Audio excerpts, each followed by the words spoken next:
Hey guys, it's Becky with Design Bundles, and today I am here to talk to you about Siser EasySubli. Now, Siser EasySubli is not new to the market necessarily, but it's a really fun material to work with, especially if you enjoy using sublimation. And it's a great way to be able to use sublimation for cotton shirts and dark colored shirts where usually we haven't been able to use sublimation for before.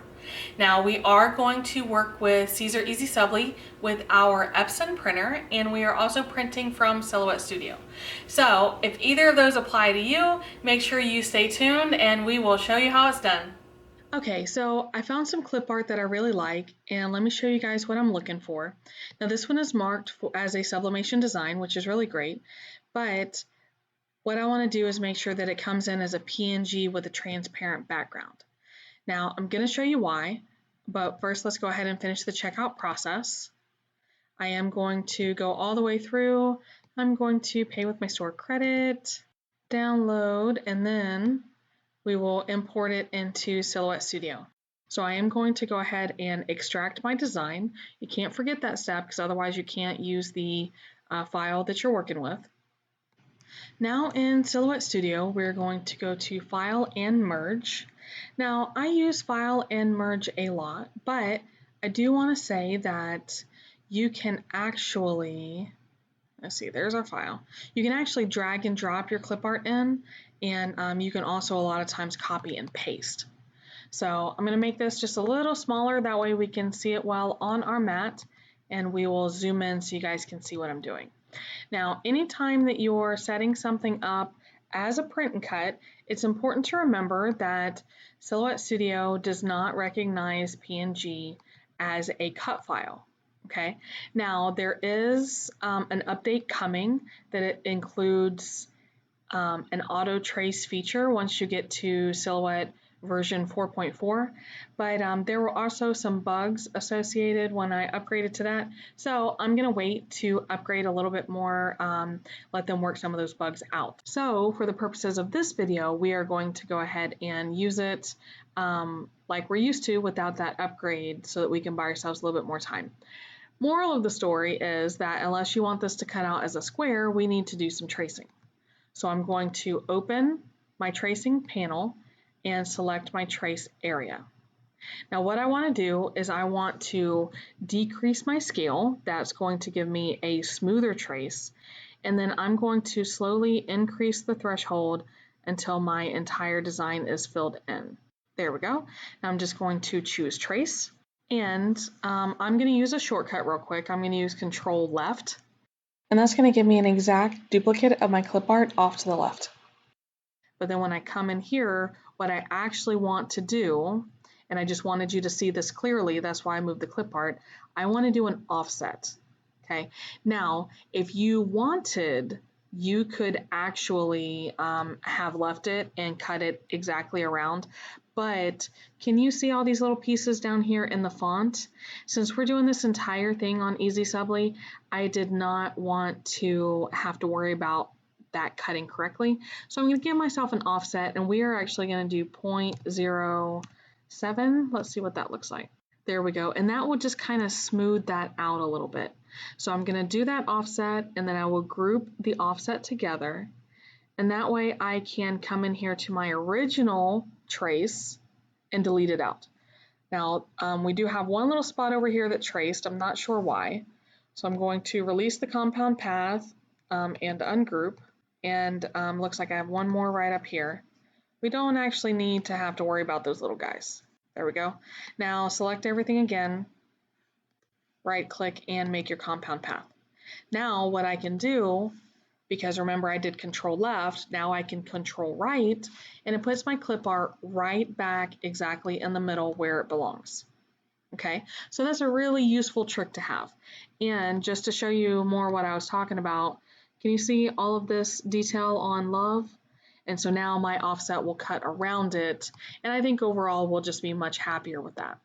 So I am going to group these together, and I want to size it for my shirt. So my shirt is an adult large. So let's go 10.5. I usually go 11, but I think 10.5 will work better, and that'll make more sense in a minute. So we're going to come over to the page setup panel, and we are going to, let's see, leave our machine as Cameo. We're going to change our matte.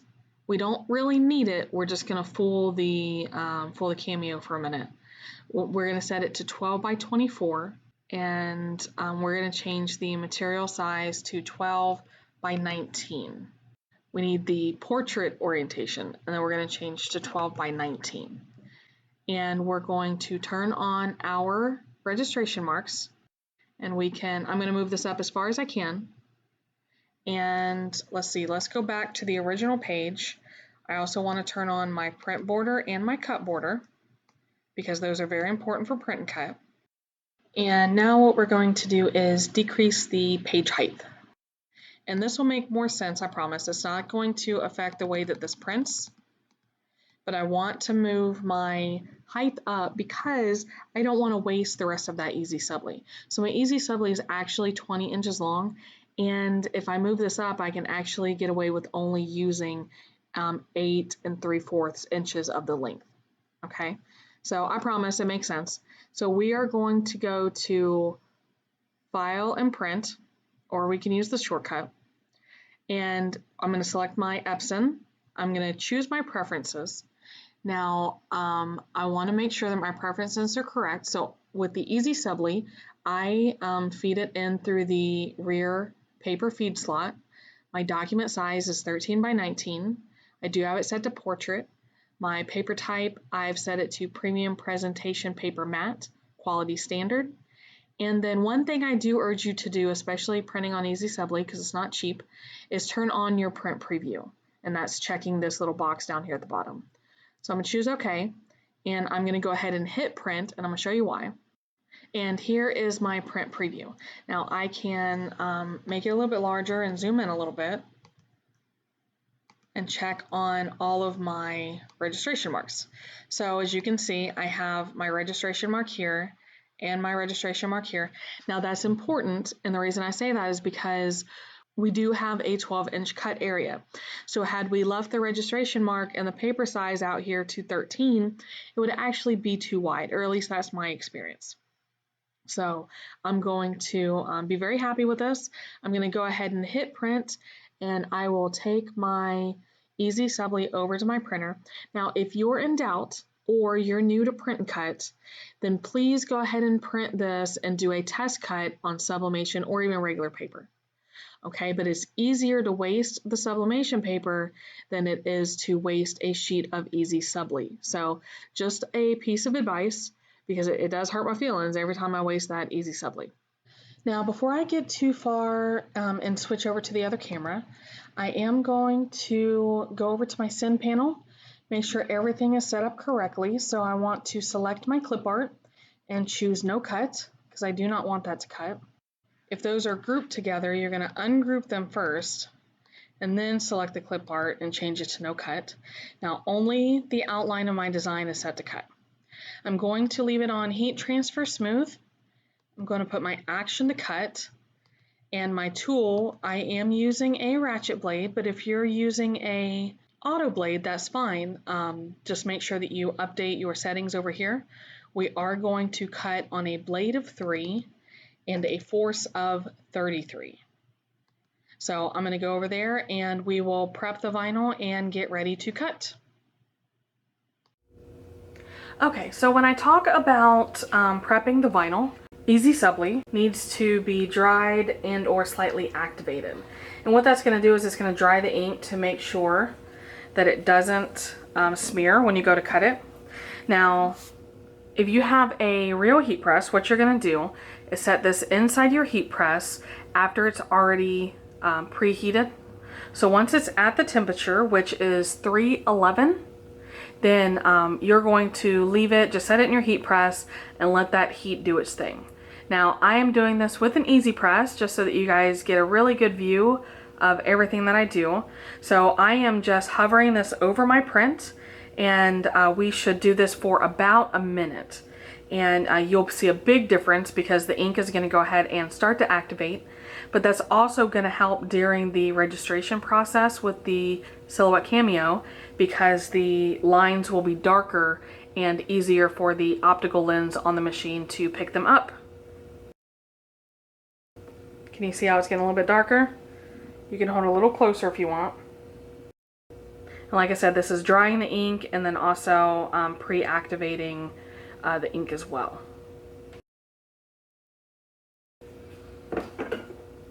Once you're satisfied with how things are going, let's go ahead and get our mat.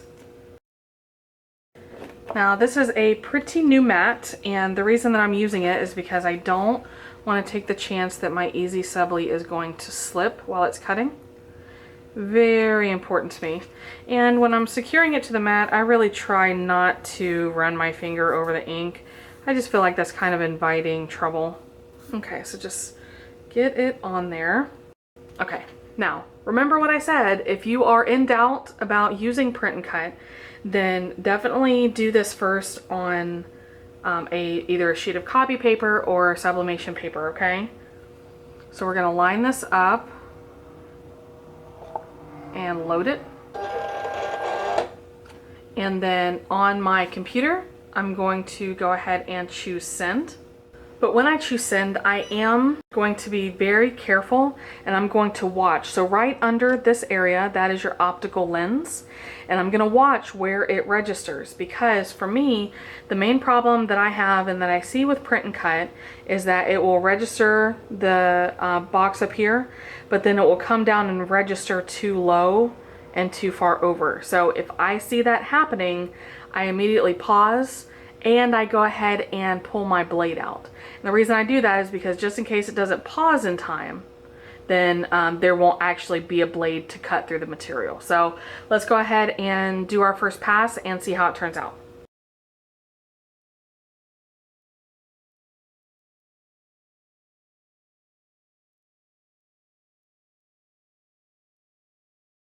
So I think I got a really good cut on that. What I'm going to do is go ahead and peel off my corner. Luckily for us, Siser EasySubli weeds really easily. So it's literally just a piece of cake. I am going to pull out my tweezers to get in some of these smaller areas, but I mean really, it just does not get much better in the weeding game than this. Okay, so next what we're gonna do, oh, one more area. So next what we're gonna do, now if all we had was this top area, we could actually just pull the entire design from the backing and lay it on our shirt. But because these areas are broke up and they're text, so they're a little skinny, we're gonna use this masking. Now, EasySubli actually has its own masking. I'm not gonna lie, I'm not using it. This is the same masking that I use for pattern HTV. And you do need to burnish it fairly well, in my opinion. And then we are going to first peel it off the back, peel it off the mat, and then you turn it over and peel your design up. So I'm gonna grab a squeegee and then we will burnish that a little bit better. It also helps if you use a hard surface. I have a rubber mat down to protect my area when using my Easy Press. So just something to keep in mind. If you can get a hard surface to press on, that would be even better. All right, let's try again.